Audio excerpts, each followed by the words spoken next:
Hello friends, स्वागत है आपका मेरे यूट्यूब चैनल में। अगर आप किसी भी प्रतियोगी परीक्षा की तैयारी करें तो आज का वीडियो काफ़ी इंपॉर्टेंट होने वाला है। आज के इस वीडियो में जो है भारतीय इतिहास के टॉप एमसीक्यू जो है करने वाले हैं। तो चलिए बिना किसी देरी के आज का जो वीडियो शुरू करते हैं। चैनल पर नए हैं जरूर आपको सब्सक्राइब करना है, ज़्यादा से ज़्यादा वीडियो को शेयर कर दीजिएगा। पूरी वीडियो को आपको अंत तक देते रहना, काफ़ी इंपॉर्टेंट और बेहतरीन क्वेश्चन आपके लिए होने वाला है।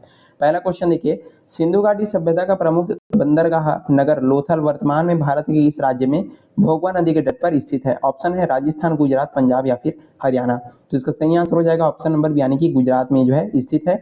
ऑप्शन यहाँ पर देख सकते हैं गुजरात, इसका सही आंसर हो जाएगा। लोथल जो है सिंधु घाटी सभ्यता का एक प्रमुख बंदरगाह नगर था और ये जो है गुजरात के अहमदाबाद जिले में भोगवा नदी के किनारे स्थित है। और इसकी खोज की यदि हम बात करें तो 1954 में एस.आर. राव ने जो है इसकी खोज की थी। तो इस तरीके से पूरे व्याख्या के साथ सारी चीजों को यहाँ पर समझने वाले हैं। काफी महत्वपूर्ण ये जो वीडियो आपके लिए होने वाला है। अगला क्वेश्चन देखते हैं, भारत के राष्ट्रीय प्रतीक चिन्ह में अंकित शब्द सत्यमेव जयते जो है किस उपनिषद से लिया गया है। ऑप्शन है कठोपनिषद, मुंडकोपनिषद, छांदोग्योपनिषद या फिर केनोपनिषद। तो इसका सही आंसर हो जाएगा ऑप्शन नंबर बी, यानी कि मुंडकोपनिषद से जो है लिया गया है। सत्यमेव जयते यानी कि सत्य की हमेशा जीत होती है, मुंडकोपनिषद से लिया गया है। और ये भारत के राज चिन्ह के नीचे जो है देवनागरी लिपि में अंकित है, इसको भी आपको यहाँ पर याद रखना है। अगला क्वेश्चन देखते हैं, महात्मा बुद्ध ने अपना प्रथम उपदेश, जिसको क्या बोला गया है बौद्ध ग्रंथों में धर्म चक्र प्रवर्तन कहा गया है, कहां पर दिया था। या फिर ये जो क्वेश्चन है ऐसा भी पूछता है कि पहला जो उपदेश दिया था उसको क्या बोला जाता है। तो आपको याद रखना है धर्म चक्र प्रवर्तन कहा जाता है। कुशीनगर, बोधगया, सारनाथ या फिर लुम्बिनी। तो इसका सही आंसर क्या हो जाएगा ऑप्शन नंबर सी, यानी कि सारनाथ में दिया था। ज्ञान प्राप्ति के पश्चात गौतम बुद्ध ने अपना जो पहला उपदेश है वाराणसी के निकट सारनाथ में ऋषि पत्तनम में अपने 5 शिष्यों को दिया था, जिसको बौद्ध ग्रंथों में क्या बोला जाता है धर्म चक्र प्रवर्तन कहा जाता है। काफी इंपॉर्टेंट क्वेश्चन होने वाला है। चलिए अगला क्वेश्चन देखते हैं, मौर्य साम्राज्य सम्राट अशोक के अभिलेखों और शिलालेखों को सर्वप्रथम 1837 ईस्वी में पढ़ने में किसे जो है सफलता प्राप्त हुई थी। William Jones, James Prinsep, Cunningham या फिर जॉन मार्शल।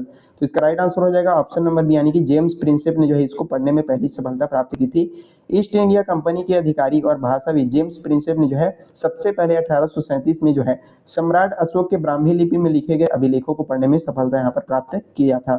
चलिए आगे बढ़ते हैं, आई होप चीजें आप अच्छे से समझ रहे होंगे। अगला क्वेश्चन देखते हैं, इतिहासकार वी.ए. स्मिथ ने अपनी पुस्तक गुप्त शासक समुद्रगुप्त को उनकी वीरता और विजय अभियान के कारण भारत का नेपोलियन कहा है। तो उनकी पुस्तक का नाम आपको यहाँ पर बताना है। ऑप्शन देख सकते हैं, early history of India, discovery of India, Historica या फिर इंडिका। तो इसका सही आंसर हो जाएगा ऑप्शन नंबर ए, यानी कि अर्ली हिस्ट्री ऑफ इंडिया। ये जो है वी.ए. स्मिथ की पुस्तक है और इसी में जो है उन्होंने किसको समुद्रगुप्त को क्या बोला था, भारत का नेपोलियन कहा था। समुद्रगुप्त को कभी न हारने वाली और सैन्य क्षमता और विजय अभियानों के कारण जो है इतिहासकार वी.ए. स्मिथ ने भारत का नेपोलियन कहा था। समुद्रगुप्त के दरबारी कवि हरिश्चंद्र ने जो है प्रयाग प्रशस्ति की रचना की थी, ये भी काफी इंपॉर्टेंट है। समुद्रगुप्त का दरबारी कवि कौन था, तो आपको याद रखना है हरिश्चंद्र था। चलिए आगे बढ़ते हैं, अगला क्वेश्चन देखिए, चीनी यात्री हिंसांग ने किस प्रसिद्ध भारतीय सम्राट के शासनकाल के दौरान भारत की यात्रा की थी। चंद्रगुप्त मौर्य, हर्षवर्धन, कनिष्क या फिर चंद्रगुप्त द्वितीय। तो इसका राइट आंसर हो जाएगा ऑप्शन नंबर बी, यानी कि हर्षवर्धन के शासनकाल के दौरान जो है यात्रा किया था। चीनी बौद्ध भिक्षु हिंसांग जो है सम्राट हर्षवर्धन के शासनकाल में, यहाँ पर देख सकते हैं 606 से लेकर के 647 ईस्वी में भारत आया था। उसने जो है नालंदा विश्वविद्यालय में शिक्षा ग्रहण भी किया और उसकी पूरी यात्रा का वृत्तांत किसमें लिखा था, सीयूकी नामक जो पुस्तक है उसमें यहाँ पर संकलित किया गया है। चलिए आगे बढ़ते हैं, अगला क्वेश्चन देखिए, दिल्ली सल्तनत के किस सुल्तान ने अपनी सेना को मजबूत करने के लिए जो है बाजार नियंत्रण नीति और मूल्य नियंत्रण प्रणाली लागू किया था। इल्तुतमिश, बलबन, अलाउद्दीन खिलजी, मोहम्मद बिन तुगलक। तो इसका सही आंसर हो जाएगा ऑप्शन नंबर सी, यानी कि अलाउद्दीन खिलजी। अलाउद्दीन खिलजी ने जो है अपनी विशाल सेना का भरण पोषण और भ्रष्टाचार को रोकने के लिए क्या किया था, दिल्ली में जो है सख्त क्या किया था, बाजार नियंत्रण प्रणाली लागू किया था, जिसमें जो है सभी वस्तुओं के जो दाम है तय कर दिए गए थे, ताकि कोई भी व्यक्ति भ्रष्टाचार न कर सके या चीजों को मनमाने तरीके से मूल्य बढ़ा करके न बेच सके। अगला क्वेश्चन देखते हैं, दिल्ली सल्तनत की प्रथम और एकमात्र महिला शासिका रजिया सुल्तान किस तुर्क शासक की पुत्री थी। कुतुबुद्दीन ऐबक, गयासुद्दीन बलबन, शमसुद्दीन इल्तुतमिश या फिर नसरुद्दीन महमूद। तो इसका सही आंसर हो जाएगा ऑप्शन नंबर सी, यानी कि यहाँ पर शमसुद्दीन इल्तुतमिश की जो है बेटी थी। रजिया सुल्तान, इसका शासनकाल था 1236 से 1240 ईस्वी तक। ये जो है इल्तुतमिश की पुत्री थी।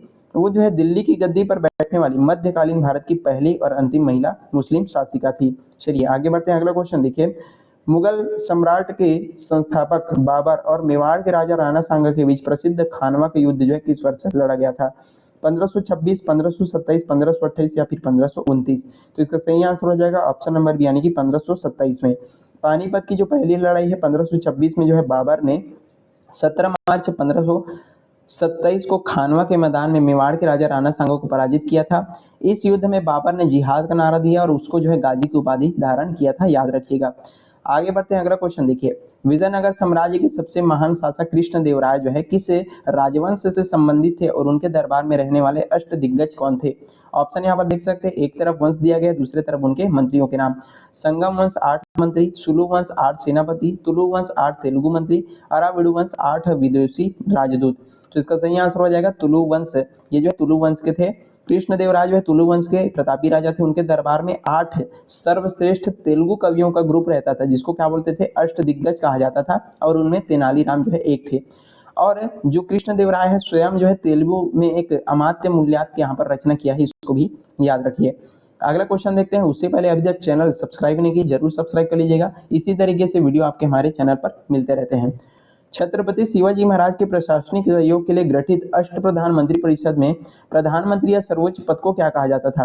अमात्य, सुमंत, पेशवा या फिर वाक्यान्वित? तो इसका सही आंसर हो जाएगा ऑप्शन नंबर सी, इनको पेशवा कहा जाता था। शिवाजी महाराज 8 मंत्रियों के परिषद अष्टप्रधान कहा जाता था। इसमें पेशवा का पद जो है राजा के बाद सबसे महत्वपूर्ण और प्रधानमंत्री के समकक्ष होता था, जो सामान्य प्रशासन की यहाँ पर देखरेख करता था। राजा के बाद जो है ये लोग क्या करते थे, देखरेख करते थे। चलिए आगे बढ़ते हैं, अगला क्वेश्चन देखते हैं। 23 जून 1757 को लड़े गए ऐतिहासिक प्लासी के युद्ध में जो है अंग्रेजी सेना का नेतृत्व करने मतलब किसने किया था? Hector Munro, Robert Clive, Lord Dalhousie, Warren Hastings? तो इसका सही आंसर हो जाएगा ऑप्शन नंबर बी, यानी कि रॉबर्ट क्लाइव ने इसका नेतृत्व किया था।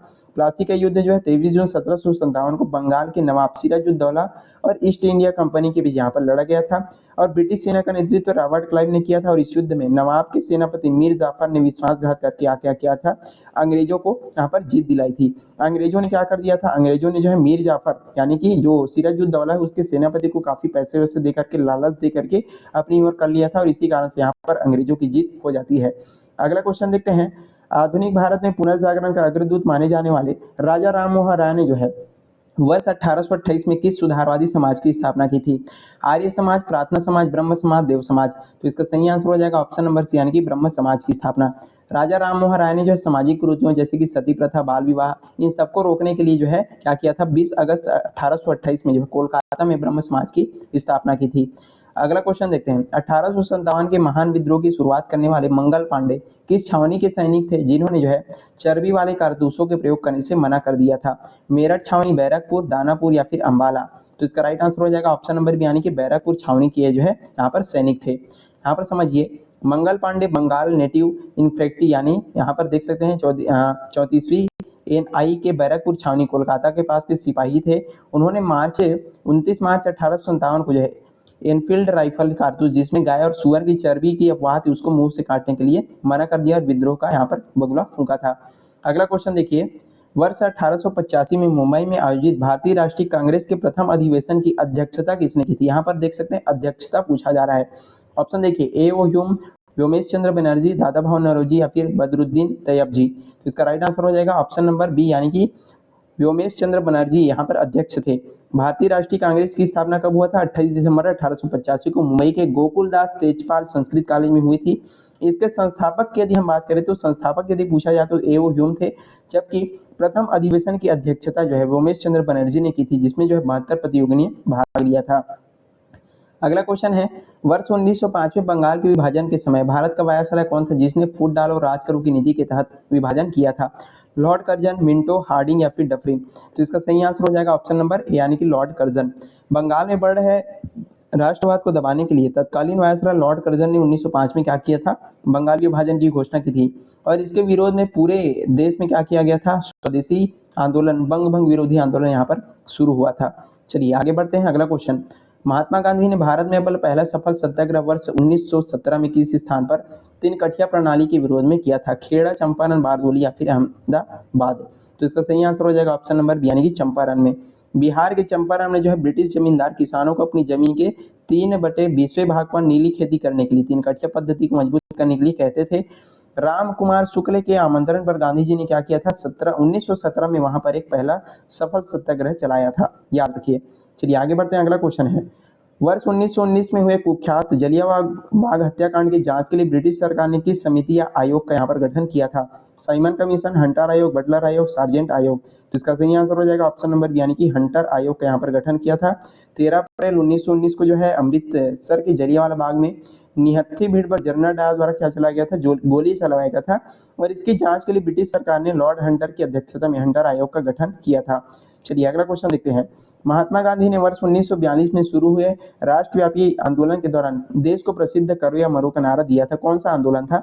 असहयोग आंदोलन, सविनय अवज्ञा, भारत छोड़ो आंदोलन, व्यक्तिगत सत्याग्रह। तो इसका राइट आंसर हो जाएगा ऑप्शन नंबर सी, भारत छोड़ो आंदोलन।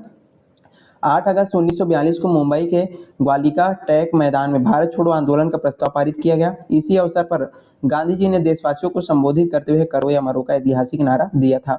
लास्ट हमारा क्वेश्चन है, भारत में ब्रिटिश शासन के दौरान बंगाल में अस्थायी या जमींदारी व्यवस्था 1793 किसने लागू किया था? काफी इंपॉर्टेंट क्वेश्चन है। Lord William Bentinck, Cornwallis, Hastings या फिर थॉमस मुनरो। तो इसका राइट आंसर हो जाएगा ऑप्शन नंबर यहाँ पर B, Lord Cornwallis. General governor Lord Cornwallis ने 1700 यहाँ पर 1793 में बंगाल, बिहार और उड़ीसा में भू राजस्व वसूलने के लिए स्थायी बंदोबस्त प्रणाली की शुरुआत की थी। इसमें क्या किया गया था? जमींदारों को भूमि का स्वामी मान करके टैक्स की दर को यहाँ पर सुनिश्चित कर दिया था। इसी के बाद जमींदार जो है किसानों पर काफी क्या करते थे? शोषण किया करते थे। तो इस तरीके से यहाँ पर हमारे जो वीडियो समाप्त होते हैं, हमने काफी इंपॉर्टेंट एमसीक्यूज आपके सभी एग्जाम्स के लिए इतिहास के बता दिए। आई होप आपको सारी चीजें अच्छे से समझ में आ गई होगी। वीडियो पसंद आए तो लाइक करना है, ज़्यादा से ज़्यादा शेयर करना है, और चैनल पर नए हैं तो जरूर आपको सब्सक्राइब करना है। इसी तरह के अन्य वीडियोस के लिए आप हमसे यहाँ पर देख सकते हैं, जुड़ सकते हैं हमारे चैनल पर। चलिए तब तक के लिए बढ़ती रहेगा। Thank you so much.